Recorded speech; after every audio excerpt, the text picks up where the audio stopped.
I know it's been a really long time since I've made a video, but I was looking through my YouTube videos and I realized that I had never made a video of my snakes, so here they are. The first snake I want to show you is my adult normal ball python. I actually got him a while back from a friend.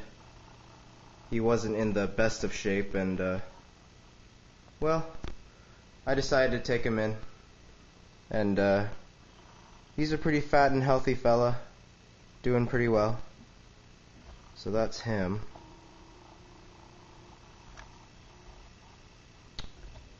Okay.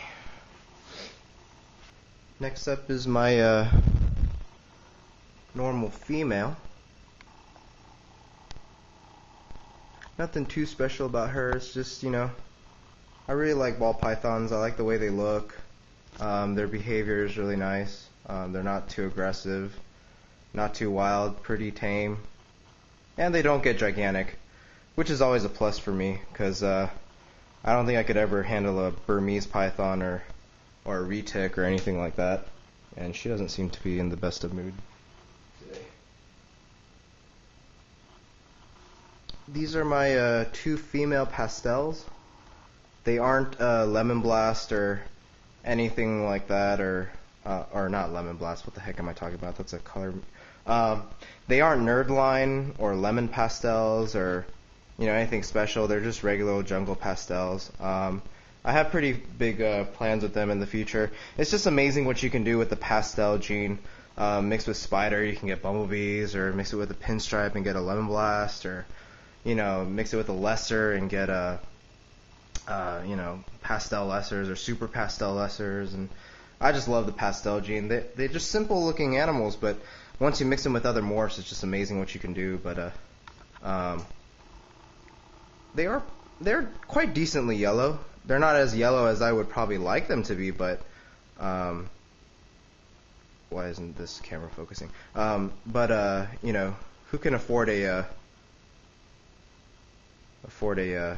Nerdline pastel anywho? Although they are quite gorgeous, I bet they're worth the money. Let me put her back in her cage before she starts running away.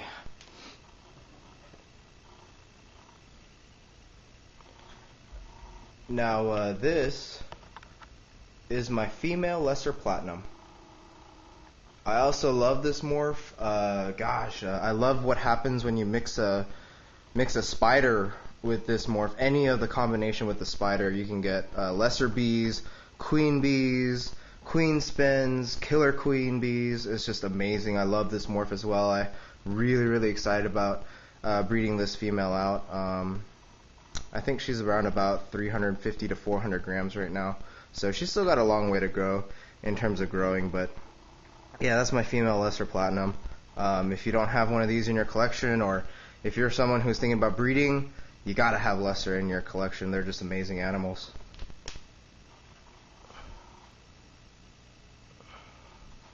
Now this is my bumblebee. This is one of my personal favorites. I think that bumblebees are probably one of the most unique and brightest colored looking ball pythons there are. Unfortunately, they do kind of lose their brightness as they get older.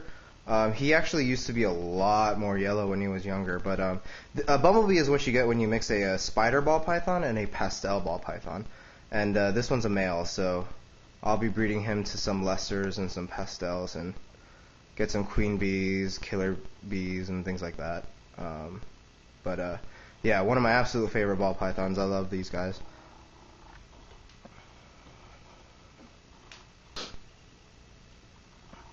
This is called a kingpin. This is basically what you get when you mix a pinstripe with a lesser. And the reason why I decided to get him is because, well, especially this one. I was always looking for a kingpin, but the reason why I chose him over some of the others is because of his aberrant color patternation. Most kingpins have a solid stripe going down their back, but him, for some reason, he's got an aberration in his pattern. It's all broken up, and he's a really nice toffee color, and I really like the way he looked. That's why I decided to get him. But yeah, these are gorgeous snakes as well. It's another amazing thing that you can do with the lesser gene. Turns a pinstripe into that. I love lessers.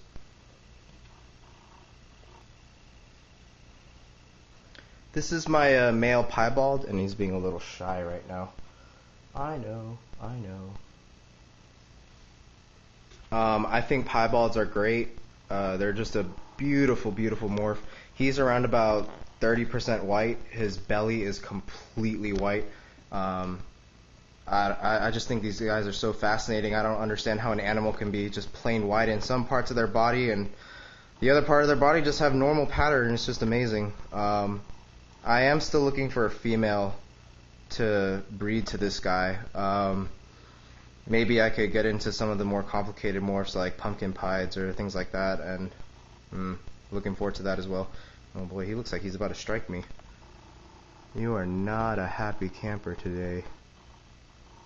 Hello. Are you getting coiled up to strike me? Can I pick you up? Man, this camera does not focus. Or it takes a while to focus. Sorry about that. I don't have the best camera in the world. But, here we go. Let's pick you up. Now, something other than ball pythons. This is a... Ooh. She's excited. She's called a Dumerils boa, and they're from Madagascar. They're absolutely gorgeous animals. I fell in love with them when I first saw them. When I first got her, she was about 1.5 feet, and now I think she's getting close to... Oh gosh, maybe she was about 1 foot when I first got her. She's about doubled in size since I've had her. Feeds great. I think females can get up to 7 or 8 foot, although I think 8 foot is kind of rare. So we'll see how big she gets. I look forward to it. I do have 2 of these, but the other one is in shed, and she is not cooperating at all today, so I don't really feel like getting her out right now. But Dumerils boas, absolutely awesome animals. They're understated. I think more people should own them, but I don't know. More people prefer to have a red-tailed boa over this animal. I guess red-tailed boas are pretty, but I don't know. Something about that pattern that Dumerils boas have, I love them. It's supposed to help them blend in with leaves and foliage on the ground, but that's a Dumerils boa. Alright, now this is my absolute favorite snake in my entire collection. No lie, I love all my animals a lot, but this snake is called a Woma python. They are from Australia.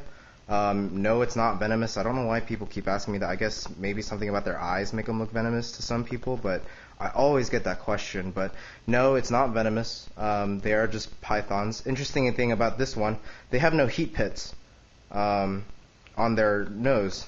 They don't sense heat with their non-existent heat pits, which is funny about them. But this is a male. I don't think I'm ever going to breed him. He's just more of a pet. And he is a good almost 3 foot now, I believe. Maybe a little bit longer, maybe a little shorter, give or take. But I love Woma pythons. I think they're absolutely gorgeous. He grows like wildfire. It's ridiculous how well he eats. Never ever turned down a meal, no matter what it was. Fresh killed, live, frozen thawed, he'll eat anything. But yeah, I love this guy. And I named him Wonka. He's the only snake that I have that really has a name. But yeah, I love this snake. He's awesome. Man, the first week I had him, he bit me every day. But I've gotten him tamed down quite a bit now. So great animals. I think anyone who's interested in this snake should definitely get them. They're wonderful snakes. Easy to take care of. Not hard at all. Great eaters, docile once you get them tamed down a bit. Maybe not the best beginner snake, just because they do get, I do believe they get around about 6 foot, which is maybe a little bigger than what some people might want, but yeah, Woma pythons are great. They do get a little bit heavy bodied though, but fantastic and beautiful. Anyway, so that's my snake collection. There are much more to come, and sorry about the delay in updating. I'll try to update my videos a little bit more often. Thanks, you guys.